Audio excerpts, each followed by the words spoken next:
दोस्तों, मेरे YouTube channel पे आपका बहुत बहुत स्वागत है। आज हम सुनेंगे दो बहुओं की कहानी। तो चलिए सुनते हैं। नीता को तारीफ शब्द पता ही नहीं था। घर के सारे काम वो एकदम सही सही करती थी। खाना बहुत स्वादिष्ट बनाती थी, लेकिन फिर भी आज का खाना अच्छा था बहू, ऐसा उसकी सास कभी भी बोलती नहीं थी। और पति भी कभी उसकी प्रशंसा नहीं करता था। उसने बनाया हुआ खाना चुपचाप खाकर उठकर दोनों पति और सास चले जाते थे। उसने खाना खाया या नहीं, इसका उन दोनों को फर्क नहीं पड़ता था। सास को वो पसंद नहीं थी। उसके साथ उसके हाथों से जरा सी भूल हो गई तो सास तुरंत गुस्सा करती थी।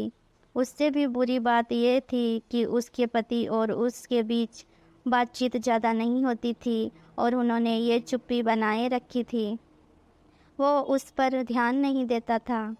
परदेश में पढ़ाई करने गया हुआ छोटा देवर मात्र समय समय पर नीता को फ़ोन करता था, पूछता था भाभी कैसी हो। उसका फ़ोन आने पर नीता बहुत खुश होती थी।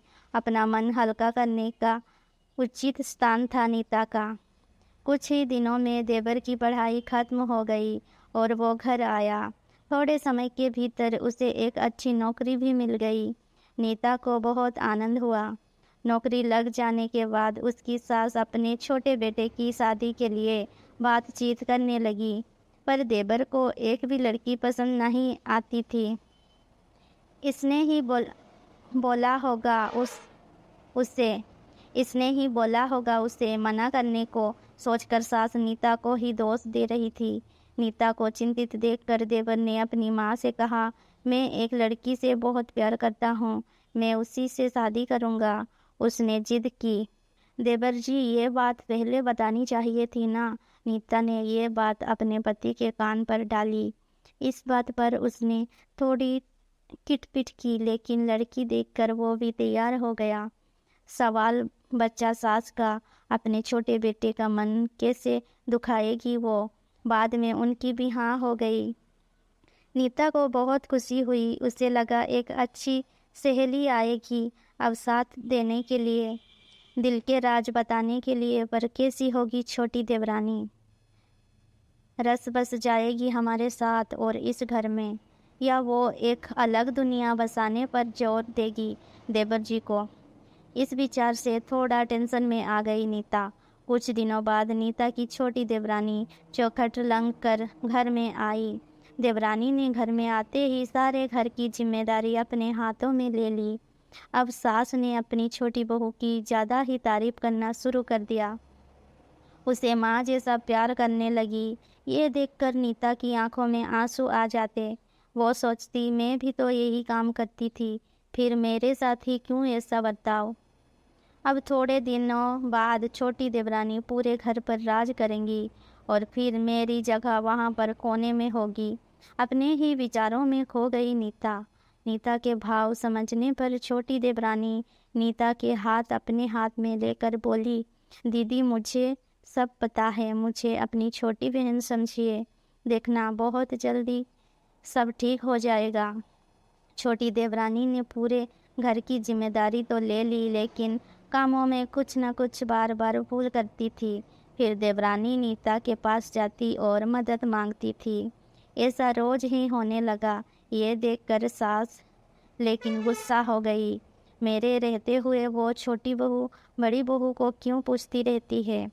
फिर सास भी रसोई घर में आकर चार काम शुरू करने लगी। धीरे धीरे वो छोटी बहू के साथ साथ अनजाने में बड़ी बहू से भी प्यार से बर्ताव करने लगी। प्यार से बोलने लगी, नए पदार्थ दोनों को सिखाने लगी, भूल समझाकर समझाने लगी भूल समझकर समझाने लगी। अब सास और दोनों बहुओं में अच्छी दोस्ती होने लगी। इस वजह से बड़ी बहू का स्वभाव भी अच्छा होने लगा। उसके स्वभाव में खुलापन आ गया। सास भी दोनों के साथ कभी शॉपिंग तो कभी फिल्म देखने जाने लगी। वो अपनी दोनों बहुओं को सम्मान प्यार करने लगी थी। इस वजह से घर का माहौल हंसता खेलता हो गया। इसके अलावा अपने भाई और उसकी पत्नी की मॉनिटरिंग देखकर नीता का पति भी उसके साथ अच्छा व्यवहार करने लगा। ये देखकर छोटी बहू बहुत खुश हुई। दीदी, घर पर पहले आप ही का हक था। ऐसा बोलकर छोटी बहू ने पूरी घर की जिम्मेदारी अपने जेठानी को दे दी। साल भर में नीता के देवर को अच्छे वेतन और बड़ी पोस्ट पर स्थानांतरित किया गया। अब छोटी देवरानी भी अपने पति के साथ परदेश जाएगी और मैं फिर अकेली रह जाऊंगी। इतना ही नहीं, इतने सालों बाद सास का व्यवहार जो इतने सालों बाद बदल गया था, वो फिर से वही हो गया तो? इस विचार से नीता डर गई। देवरानी की नीता को इतनी आदत हो गई थी कि उसके बिना घर काटने को दौड़ेगा। देवरानी के आ जाने से घर का माहौल बदल गया था। वो थी ही ऐसी खुशमिजाज और ऊर्जावान, जैसा के नाम से पता चलता है। जहाँ देवरानी की हालत भी कुछ अलग नहीं थी। उसे दुख हुआ कि यदि यहाँ रहना पड़ा तो उसे अपने पति से दूर रहना पड़ेगा। नीता के देवर की जाने की गड़बड़ और देवरानी मात्र टेंशन होने के कारण नीता सोच में पड़ी। अंत में उसने देवरानी को पूछा तो देवरानी ने जवाब दिया कि दीदी, मैं सारा दिन नए स्थान पर अकेली रहूँगी, उससे अच्छा मैं यही हूँ। आपके देवर को बोला है मैंने, शनिवार और रविवार की छुट्टियों में आप ही यहाँ आ जाया करें। मैं भी उनके साथ जाया करूँगी बीच बीच में थोड़ा बदलाव के लिए। उस पर वो बोलते हैं कि 6 महीनों में वापस यहाँ ही बदली कर लूँगा मैं। अपने पति की नकल करके देवरानी बोली और छोटी देवरानी भी हंसने लगी। अपनी आंखों के आंसू पोंछते हुए नीता बोली, छोटी, ये दिन वापस नहीं आने वाले।